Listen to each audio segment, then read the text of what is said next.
नमस्कार, स्वागत है आपका हमारी कहानी में। एलिफ ने अपना सामान एक ही सूटकेस में बंद कर लिया। वह केवल अच्छा और ज़रूरी सामान ही ले जाना चाहती थी और अपने प्रिय पति को अंतिम पत्र लिखने बैठ गई।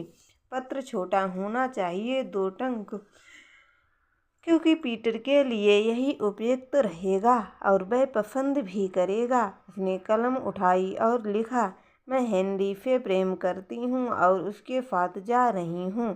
तलाक की कार्रवाई बाद में होती रहेगी। मुझे यकीन है कि तुम्हें आपत्ति न होगी, क्योंकि तुम सदा ही ये कहते थे कि जब भी हम दोनों में से कोई साथ रहना पसंद ना करेगा, हम तलाक ले लेंगे।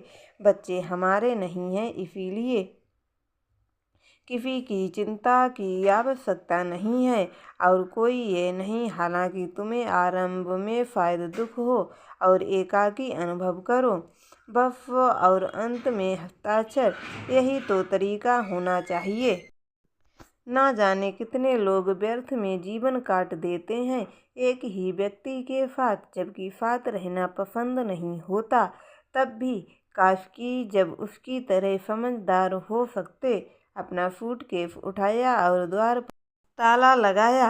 इस समय दोपहर में सारे पड़ोसी तो काम पर होते हैं और उनकी बीवियां आराम कर रही होती हैं। पड़ोसन की बाहर खेल रही थी, उसे चाबी दे दी।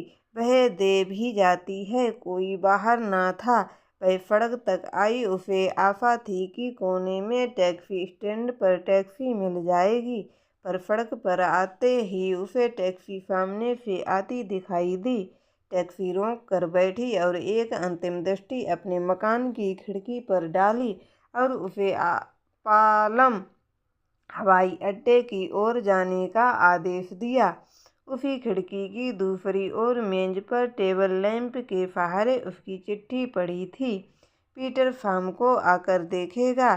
खिड़की में प्रकाश नहीं है तो समझेगा कि वह कहीं पिक्चर बाजार या किसी सहेली के यहाँ गई होगी। वह पड़ोसन से चाबी लेकर ताला खोलेगा, दरवाजे के साथ लगे खिंचो दो दबाएगा, जिससे खिड़की के पास पड़ा टेबल लैंप जल पड़ेगा। सबसे पहले ही उसकी दृष्टि पत्र पर जाएगी। पढ़कर वह क्या करेगा? उसे अफसोस तो होगा, क्योंकि वह उसे प्यार करता है, पर ऐसा नहीं कि दिल टूट जाए। ना जाने क्यों उसे यकीन था कि पीटर उसे शीघ्र भूल जाएगा। वह अभी जवान है, उसे भी कोई अन्य युवती मिल ही जाएगी। उसका दोष भी क्या है? जब से वह हेनरी अमेरिका से पढ़कर लौटा है और उससे मिला है, उसका मन काबू में ही नहीं है। हेनरी का बाप मिशनरी और उसी के कारण किसी अमेरिकी ने उसकी पढ़ाई का और उसके बाद इंजीनियरिंग का शिक्षा का खर्च भी दिया है और उसे पढ़वाया है। अब हेनरी बम्बई में काम करने जा रहा है। अब तक काम करने की तलाश में दिल्ली में ही था। वह उसे प्यार करती है अत्यधिक, जहाँ तक कि उसकी कमजोरियों से भी उसे प्यार है। कमजोरियाँ हेनरी जैसे आदमी को और भी प्रिय बना देती हैं। उसका अत्यधिक आत्मविश्वास और उसकी चंचलता उसे प्रिय थे। वह कब क्या कर बैठे और कहाँ क्या प्रोग्राम बना ले, यह जानना कठिन होता था। इसी अनिश्चितता के कारण ही तो वह जहाँ जाता पार्टी में जान डाल देता। इसी कारण तो जीवन सदा उसके साथ ताज़ा रहता। उसके साथ व्यापक जीवन तो क्या, कई जीवन साथ बिताने पर भी बोर नहीं होगी। ड्राइवर ने कहा, मैम साहब हवाई अड्डा आ गया है। तब कहीं एलिफ का ध्यान भंग हुआ। अरे, इतनी देर तक वह हेनरी के विषय में सोचती रही क्या? टैक्सी से उतरकर उसने पैसे दिए, सूटकेस उठाया और अंदर चली गई। सूटकेस एयरलाइंस के पास जमा कर के वह हेनरी की खोज करेगी। हेनरी ने कहा था कि वायुयान तो जाएगा 6 बजे, लेकिन तुम 5 बजे पहुंच जाना। सबसे पहले वहां बैठकर चाय पियेंगे, गपशप करेंगे, सामने रेस्टोरों से उसने हेनरी नहीं लिखा तो वह बाहर ही और मुड़ गई।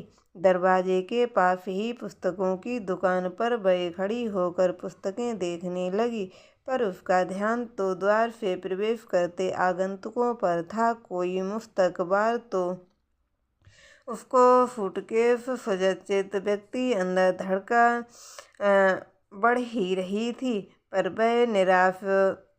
इसने पत्र के टुकड़े टुकड़े किए और फेंक दिया।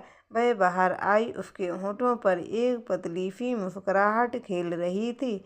ऐसा तो था बन वह बोर ना हो जब देखती कि वह व्यक्ति हेनरी का ना होकर और कोई है। उधर माइक पर घोषित हो रहा था, 6 बजे हैं, मुंबई जाने वाले मुसाफिर अंदर चलें। थोड़ी देर बाद उसने उद्योधक द्वारा अपना नाम पुकारा जाता सुना। तब दोबारा उसका नाम लेकर कहा गया, मिसेज एलिस पिंटो के नाम पर संदेश हमारे पास है। वह इंडियन एयरलाइंस के काउंटर पर आ जाएं।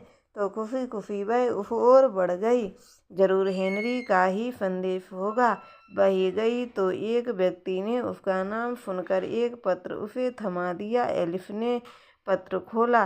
वह हेनरी का ही था। लिखा था, प्रिय, मुझे क्षमा करना, मैं बहुत सोचने पर इसी परिणाम तक पहुंचा हूँ कि हमें ये नहीं करना चाहिए। कारण कहीं है, पर तुम्हें दो टूक बात पसंद है, इसीलिए समझ लो कि मैं जो कुछ कह रहा हूँ ठीक ही है। मैं 4:30 बजे के वायुयान से मुंबई जाकर कलकत्ता जा रहा हूँ। पत्र पढ़कर उसे ना क्रोध ना रोना। उसने पत्र के टुकड़े टुकड़े किए और फेंक दिया। वह बाहर आई, उसके होठों पर एक पतली सी मुस्कुराहट खेल रही थी। ऐसा ही था स्वभाव हेनरी का, सदा अनिश्चित। इसी से तो कई जीवन वह बोर न होती थी। टैक्सी में बैठकर उसने घर का पता बताया। अंधेरा बढ़ रहा था, उसे अपने मनोभावों पर संयम रखना खूब आता था। तभी तो वह कुछ महसूस नहीं हो रहा था। पीटर में बुराई ही क्या थी, कितना प्यार करता था। अच्छी सरकारी नौकरी है और जो वह चाहे फौरन ला देता है। उतने में उसने